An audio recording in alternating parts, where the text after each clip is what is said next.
संत तुकाराम महाराज பக்தர்கள் இன்னிலிருந்து கோடான கோடி பக்தர்கள் நமக்கு நம்முடைய பாரத மண்ணிலே தோன்றி இருக்கின்றார்கள்.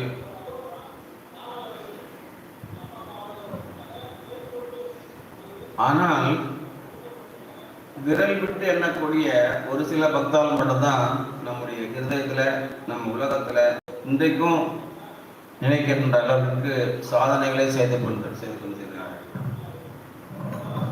லௌகிகமான சாதனைகள் அது வேற விஷயம், அதுக்கான பிரதிபலன் அரசாங்கமே கொடுக்குறோம். ஆனால் ஆன்மீகமான சாதனைக்கு பகவான் தான் அத்தாரிட்டி, அதுதான் லோகத்திலேயே மிக சிறந்தது. அது நம்ம சாதாரணமாக லௌகிகமாக எடுத்துன்ற அவசியம் இல்லை என்பது. ஆகையினால இங்கே பெருமாள் வைகுண்டத்தில் ஒரு பெரிய ஒரு மீட்டிங் கான்ஃபரன்ஸ் நடக்கிறதுங்க. கான்ஃபரன்ஸ்னால் எல்லாருமே வரணும். 33 கோடி தேவர்கள் என்னென்னலாம் இருக்காங்களோ அவங்க, அப்புறம் சாதுக்கள், நாயன்மார்கள், ஆழ்வாராதிகள் எல்லாருமே வரணும். பகவானுடைய அந்த கான்ஃபரன்ஸில் கலந்துக்கணும்னு சொல்லி எல்லாருமே வந்துட்டாங்க. நடந்துட்டுருக்கு. அப்படி இருக்கும் பொழுது பகவான் கேட்கின்றார், கலியுகத்தில் ஒவ்வொரு யுகமும் இருக்கின்றது. இப்போ கலியுகத்துடைய பாட்டு வருது, அந்த பாட்டு வருகிறது. பட்ஜெட்டில் சொல்கிறாங்கல்ல, ஒவ்வொரு பாட்டு வருதுன்னு. இப்போ கலியுகத்துடைய அந்த பாட்டு வருகின்றது.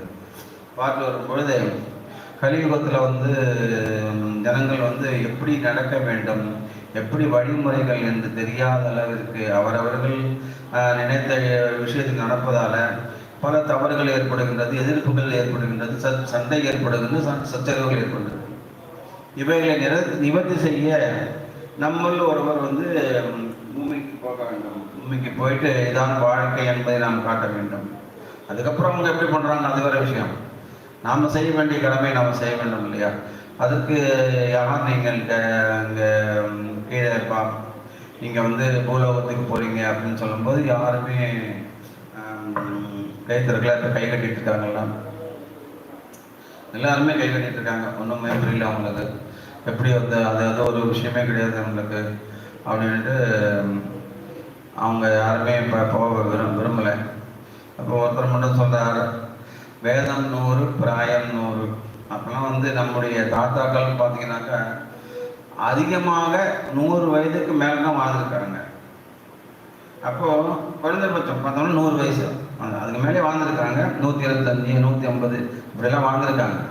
ஆனால் இப்போ என்னன்னாக்கா அந்த வேதம் 100, ஒரு வேதம்னு சொல்லணுன்னாக்கா 100 வேதம் 100 பிராயம் 100. நம்முடைய வாழ்க்கையும் 100 வயசு வரைக்கும் இருந்திருக்கு.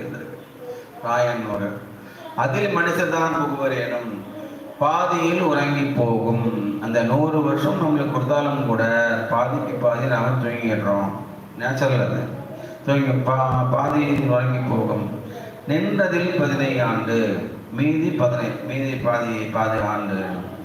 அதில் பேதை பாலகனதாகும் பிணிப்பசி மூப்பு துன்பம் ஆதலார் பிறவி வேண்டாம் என்ன நடப்பாதீங்கன்னு சொல்லி கை கொடுத்துட்டார். அப்படின்னா யாருமே கீழே போகிறதுக்கு விரும்பலையாருன்னா வருவாங்க அப்படின்னு சொல்லும்போது விட்டாங்க பேசாம.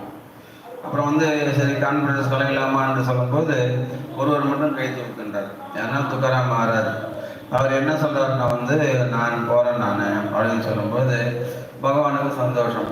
இருந்தாலும் ஒரு கண்டிஷன் போடுறேன் நான். பகவானுக்கே கண்டிஷன் போடுறாருப்பா, அப்பேற்பட்ட ஒரு விசேஷ வைபவம் இங்கே. பகவானுக்கு கண்டிஷன் போடுறாரு. நாங்கள் அவர் நான் இப்படிலாம் இருக்க வேண்டும், நான் அந்த இப்படியெல்லாம் வர வேண்டும், நான் சாதுக்களிடையே நாம் பிறக்க வேண்டும், அதாவது சந்த சங்க தேகாசகர், எனக்கு அந்த சாதுக்கள் கிட்ட மட்டும்தான் இருக்கணும் அப்படின்லாம் பல விஷயத்தை கேட்டு அவர்களெல்லாம் நடந்து அவர்கள் அப்படின்னு சொன்னோம்னாக்கா நான் துக்காமணி கர்ப்பவாசி அப்படின்னு சொல்கிற அளவில் அது நடக்கிறது. ஆகையினால அப்படின்னா நான் போகிறேன். நான் போனது மட்டும் இல்லை, அவர் இந்திய நாட்டில் அங்கே இங்கே பிறக்கிறாரு. பிறந்து எப்படி கேட்டாரோ, எப்படி வாழணும்னு ஆசைப்பட்டாரோ அதே போன்று நடந்தும் காட்டினார். நடந்து காமிச்சு போனார். இப்போ எப்படி நம்மளுக்கு வந்து ஸ்ரீ ஸ்ரீ அண்ணா அவர்கள் எதையுமே ஆரம்பத்திலிருந்து இன்று வரை தன்னுடைய அந்திம காலம் வரை எதையுமே தொடாமல் வெறும் சத்சங்கத்தை மட்டுமே நினைத்திருந்தாரோ, பக்தாலை மட்டும் நினைத்திருந்தாலோ, பாண்டரங்கனை மட்டும் இருந்தாரோ அதே மாதிரி எல்லாத்தையும் வந்து செய்துவிட்டு தான் சென்றார் அவர். ஆகையினால அப்பேற்பட்டவர்களுடைய ஒரு தியாகத்தினால்தான் நாம நல்லபடியாக வாழ்ந்து வரோம். சர்வத்திர கோவிந்தநாம சங்கீர்த்தனம் கோவிந்தா கோவிந்தா.